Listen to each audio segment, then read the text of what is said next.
আমাদের plan A ready, B ready, C ready, D ready and E ready. A মানে হচ্ছে arrogance, মানে প্রথমে খুব লম্পজম্প করবেন, এই করব তাই করব। বি হচ্ছে ব্লাফ দেওয়া, মিথ্যে কথা বলা। সি হচ্ছে চিট করা, ঠকানো। এবং তারপরে ডি হচ্ছে ডেথ। 4 জন মারা গেছে অলরেডি, তারা অসুস্থ হয়ে পড়েছে অনেকে, সেই যে ডেথ তাদের। এবং তারপরে প্ল্যান ই হচ্ছে এসকেপ। এই এসকেপ মানে উনি এসকেপ রুট তখনই করে রেখেছে, কিন্তু সরকারের বড় বড় উকিল বললেন, অর্থাৎ নাম বলেননি, তারা হচ্ছে অভিষেক মনু সিংভি, কপিল সিব্বাল, এরা সরকারকে পরামর্শ দিয়েছে না সবাইকে একসাথে পরীক্ষা নিতে হবে। এখন তার রহস্যটা ফাঁস হচ্ছে। যে ছেলেগুলো নিজেদের মেধায় চাকরি পেয়েছে তাদের উনি বাঁচাতে চান না, কারণ ওই মেধা ওনার নেই, এবং যাদের মেধা আছে উনি তাদের হিংসে করেন এবং ঘৃণা করেন। তাদের জীবনগুলো নরক করবার জন্য, তাদের পরিবারের জীবনগুলোকে নরক করার জন্য, তাদের মেরে ফেলার জন্য ওনার প্ল্যান ডি, যে তার প্ল্যান ডি, সেইটাকে কার্যকর করবার জন্যে উনি এই নোংরা খেলা খেলেছেন। আর আরও বেশি সিট নিয়ে নাকি ওরা আসবেন, তো তাহলে তো আর কোনো সোনায় সোহাগা, কেউ কিছু প্রতিবাদ করতে গেলে তাদের মুখ ভেঙে গুড়িয়ে দেবেন। তা উনি টেনে নিয়ে যাচ্ছেন এই কারণেই, এবং এইটা রাজ্যবাসীর মনে এই কারণে প্রশ্ন উঠছে যে এরা তাহলে যদি এই পরীক্ষায় পাশ না করতে পারে, একটা সবার পক্ষে এটা সম্ভব নয়। তাদের আইকিউ তো সমান থাকে না। 16 সালে যে আইকিউ ছিল তারা 25 সালে সেই আইকিউ থাকবে নাকি তাদের? এটা আশা করা যায় না। যোগ্য শিক্ষকদের কোনো শাস্তি হয়নি। সুপ্রিম কোর্ট বলেছিল যে ওদের সুদসহ টাকা ফেরত দিতে হবে। 1 টাকা ফেরত চেয়েছে মুখ্যমন্ত্রী, জনগণের করের টাকা দিয়ে তো তাদের মাইনে দিয়েছিল, কয়েকশো কোটি টাকা হবে। তাহলে সেই টাকা ফেরত চাইলে তাহলে ওদের পিঠের চামড়া উঠে যাবে, মুখ্যমন্ত্রী দল এবং যারা টাকা নিয়েছে তাদের চামড়া উঠে যাবে। তা 75% পার্টি ফান্ড মানে তো মুখ্যমন্ত্রী ফান্ড, তা ওনার ফান্ডে চলে গেছে সেটা।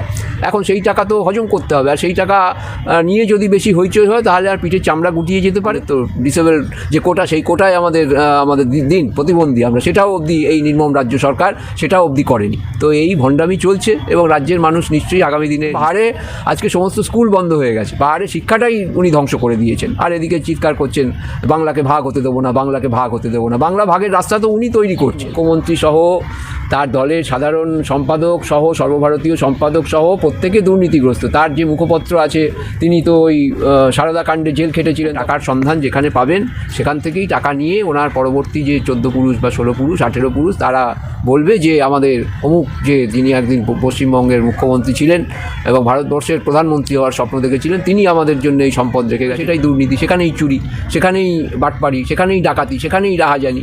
আর অন্য লোককে বলবে তারা নাকি চোর ডাকাত, তারা নাকি এইসব করেছে।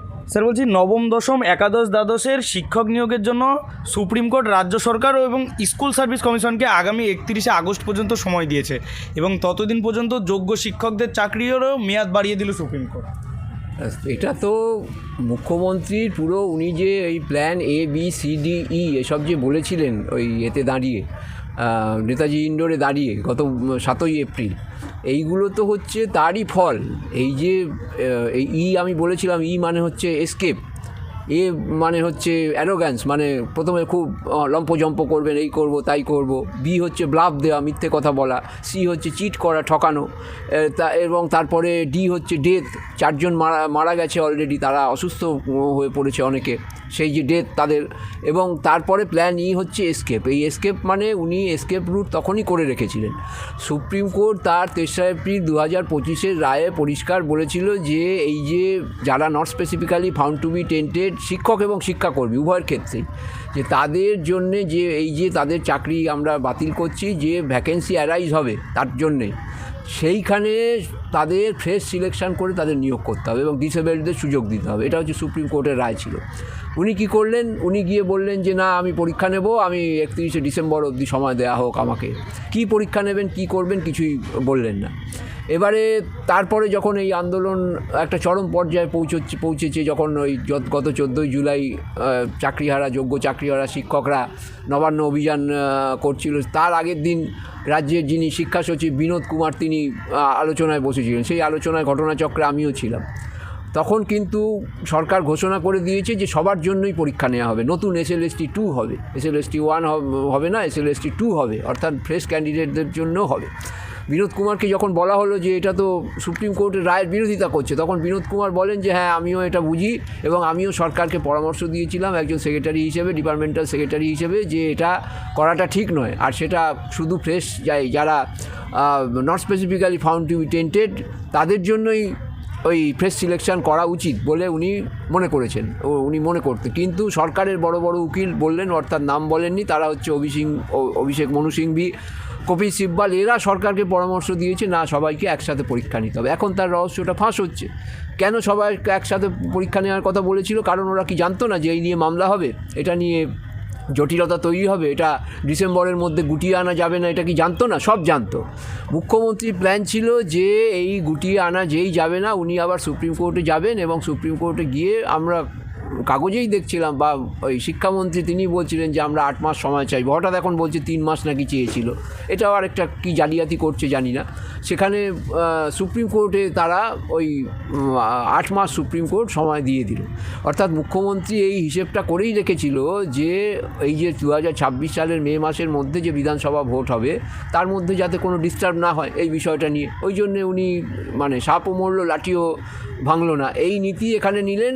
আপাতত ওদের এই ব্যাপারটা ধামাচাপা দেওয়া হলো, এবং খুব সুকৌশলে যদি এই যারা not specifically found to be tainted তাদের যদি ফ্রেশ সিলেকশন করা হতো এতদিনে সমস্যা মিটে যেত। তো উনি সমস্যা মেটাতে চান না। উনি হচ্ছেন তো মা শারদা, তিনি বলেছিলেন যে আমি সতেরো মা অসতেরো মা, কিন্তু দেখা যাচ্ছে এই মুখ্যমন্ত্রী তিনি অসতের মা, শুধু তিনি সতের মা না। এই যুগের শারদা বলে ওনার পার্টির লোকেরা, এই যুগের শারদা উনি খালি অসতদের মা, অর্থাৎ যারা টাকা দিয়ে চাকরি পেয়েছে তাদের বাঁচানোর জন্যই ওনার যত চেষ্টা। যে ছেলেগুলো নিজেদের মেধায় চাকরি পেয়েছে তাদের উনি বাঁচাতে চান না, কারণ ওই মেধা ওনার নেই, এবং যাদের মেধা আছে উনি তাদের হিংসে করেন এবং ঘৃণা করেন।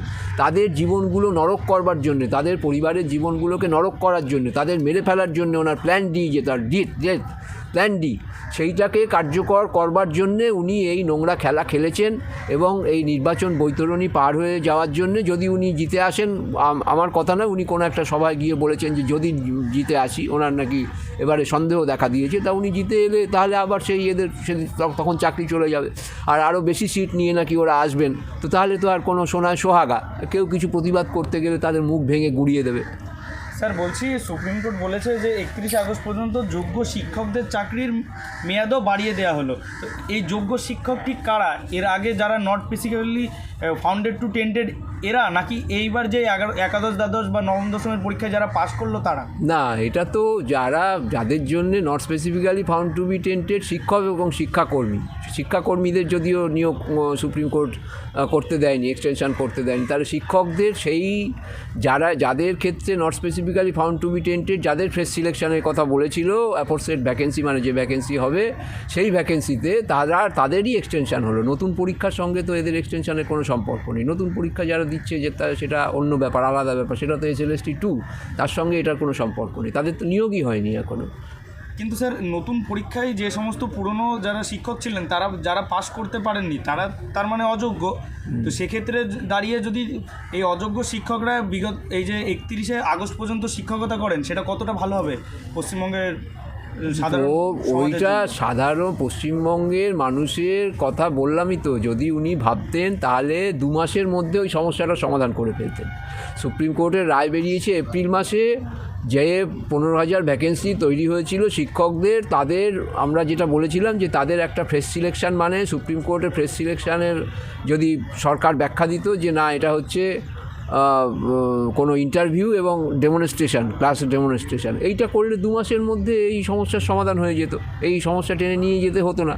তো এইটা উনি টেনে নিয়ে যাচ্ছেন এই কারণেই, এবং এইটা রাজ্যবাসীর মনে এই কারণে প্রশ্ন উঠছে যে এরা তাহলে যদি এই পরীক্ষায় পাস না করতে পারে, একটা সবার পক্ষে এটা সম্ভব নয়। তাদের আইকিউ তো সমান থাকে না। 16 সালে যে আইকিউ ছিল তারা 25 সালে সেই আইকিউ থাকবে নাকি তাদের? এটা আশা করা যায় না।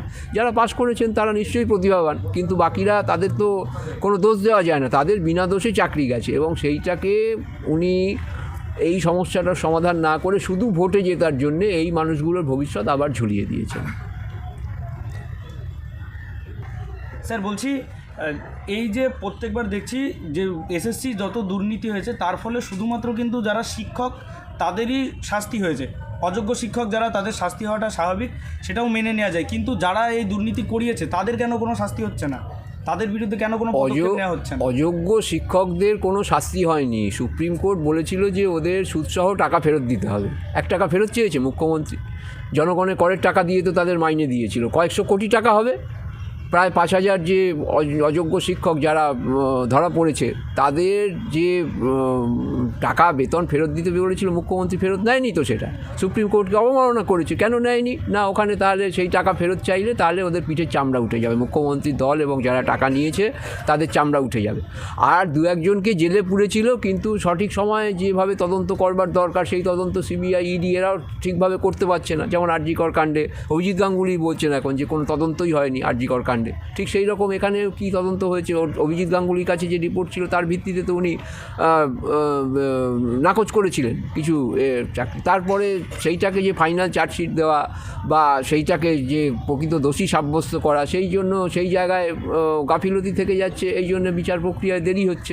এই জন্য দোষীরা প্রত্যেকেই তো তারা কোনো না কোনোভাবে এই টাকা পেয়েছে এবং তারা সব মুখ্যমন্ত্রীর দলের মন্ত্রী এমএলএ তারাই, এবং সেই ফান্ড তো সেখানে গেছে। কারণ মুখ্যমন্ত্রীর দলের একজন রাজ্যসভার সাংসদ দোলা সেন, তিনি সে ভিডিও বাইরেও বেরিয়েছিল যে 75% আমাদের পার্টি ফান্ডে পাঠাবেন, 25% আমাদের রাখবেন। তা 75% পার্টি ফান্ড মানে তো মুখ্যমন্ত্রী ফান্ড, তা ওনার ফান্ডে চলে গেছে সেটা।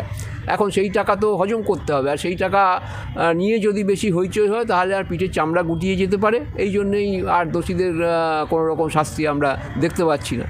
স্যার বলছি, দুর্নীতি করেছে তো দুই পক্ষই, যে টাকা দিয়েছে এবং যে টাকা নিয়েছে, কিন্তু শুধুমাত্র যে টাকা দিয়েছে তার উপরেই অ্যাকশন নেওয়া হচ্ছে, যে টাকা নিয়েছে তার উপরে কোনো পদক্ষেপ কেন নেওয়া হচ্ছে না? যে টাকা দিয়েছে তার উপরেও অ্যাকশন নেওয়া হচ্ছে না, তার হয়তো চাকরি গেছে বলা হচ্ছে, কিন্তু সেই টাকা তো ফেরত দেয়নি। আর যারা দুর্নীতি করেছে তাদের টাকা ফেরতেরও তো কোনো ব্যবস্থা নেই। অর্থাৎ এই যে ওই যে বললাম যে উনি হচ্ছেন অসতের মা সারদা দেবী, রাজ্যের মুখ্যমন্ত্রী, ওই জন্য অসতদের যাতে তাদের টাকা বহাল তবিয়তে থাকে।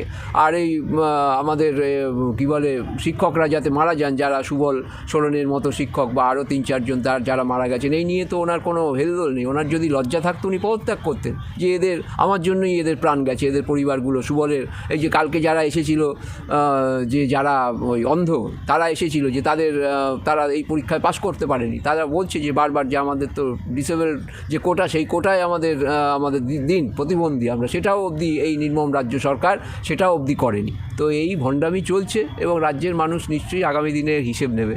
স্যার বলছি, এরই মধ্যে দিয়ে পাহাড়ি শিক্ষকদের চাকরি বাতিল নিয়ে যে কেসটি চলছিল তার একটি রায় বেরিয়েছে। 313 জন শিক্ষকের চাকরি বাতিল করা হয়েছে, যাদের এর আগে বেতন স্থগিত করা হয়েছিল। হ্যাঁ, ওখানেও তো সেই একই টাকার খেলা। উনি তো কোনো জায়গা, পাহাড় থেকে সাগর, যেখানেই টাকার গন্ধ আছে উনি কোনো জায়গাকে বাদ দেবেন না। তো ওখানে পাহাড়ে টাকার সন্ধান পেয়েছে, টাকা দিলে চাকরি পাওয়া যাবে, পাহাড়ের মানুষেরা তাদের অবধি দুর্নীতিগ্রস্ত করে দিয়েছে।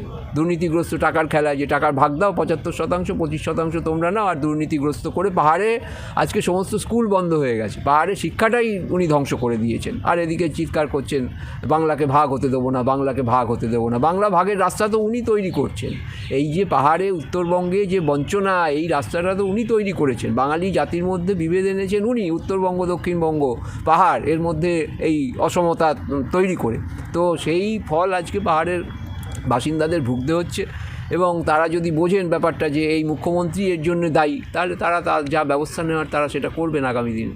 স্যার বলছি, এসএসসির ক্ষেত্রে এসএসসির ওপরে ভুরি ভুরি যে অভিযোগ রয়েছে, দুর্নীতির অভিযোগ, তারপরে তো ভাবা হয়েছিল যে না, এত অভিযোগ থাকার ফলে নতুন করে যে দুটো পরীক্ষা হলো একাদশ দ্বাদশ এবং নবম দশমের, তাতে কোনো দুর্নীতি হবে না, কিন্তু তাতেও দুর্নীতি দেখা গেছে। হ্যাঁ, যে সরকারের দুর্নীতি করাটাই কাজ, যার মধ্যে নীতি বলে কোনো বস্তু নেই, ন্যায় বলে কোনো বস্তু নেই, অন্যায় করা, দুর্নীতি করাটাই যে সরকারের মুখ্যমন্ত্রী সহ তার দলের সাধারণ সম্পাদক সহ সর্বভারতীয় সম্পাদক সহ প্রত্যেকে দুর্নীতিগ্রস্ত। তার যে মুখপত্র আছে, তিনি তো ওই সারদা কাণ্ডে জেল খেটেছিলেন, তখন বলতেন যে কেউ যদি সারদা কাণ্ডে সবথেকে বেশি লাভবান হয় তার নাম হচ্ছে মুখ্যমন্ত্রী মমতা ব্যানার্জি। এই কথা বলে তখন পুলিশরা ওই গাড়ি পেটাতো। সেসব তো আমরা ইতিহাস ভুলিনি। এবং সারদার যে সুদীপ্ত সেন, তিনি কোন দিকে আছেন সেটা অবধি মুখ্যমন্ত্রী জ্যোতিষের মতো দিক গুণে বলে দিয়েছিল, উত্তর দিকে আছে। অর্থাৎ উনি সবই জানতেন যে কাশ্মীর পালিয়ে গেছে। ঠিক ওর পুলিশ ওখান থেকে ধরে নিয়ে এসছে তাকে, এবং ধরে নিয়ে এসে জেলে পুরে রেখে দিয়েছে, যে যাতে কোনোভাবে মুখ্যমন্ত্রীর নাম সারদা কাণ্ডে ফাঁস না হয়।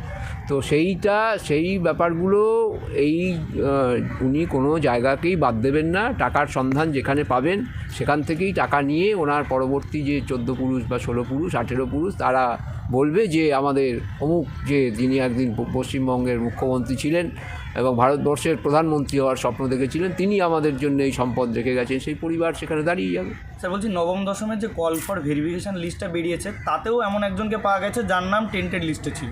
হ্যাঁ, সবসময় পাওয়া যাবে বলছি তো, কারণ এই রাজ্যে দুর্নীতিটাই হচ্ছে আজকে নীতি হয়ে দাঁড়িয়েছে। রাজ্য সরকার বা যে রাজনৈতিক দল চালাচ্ছে তারা হচ্ছে দুর্নীতিটাই তাদের কাছে নীতি, তো সেই জন্য প্রত্যেক ধাপে ধাপে তাদের দুর্নীতি ধরা পড়বে। যাই করতে যাবে সেটাই দুর্নীতি, সেখানেই চুরি, সেখানেই বাটপাড়ি, সেখানেই ডাকাতি, সেখানেই রাহাজানি। আর অন্য লোককে বলবে তারা নাকি চোর ডাকাত, তারা নাকি এইসব করেছে। পাল্টা ভাবেন যে এইসব বললে বোধহয় লোকে বিশ্বাস করবে, লোকে আর এসব এখন বিশ্বাস করে না।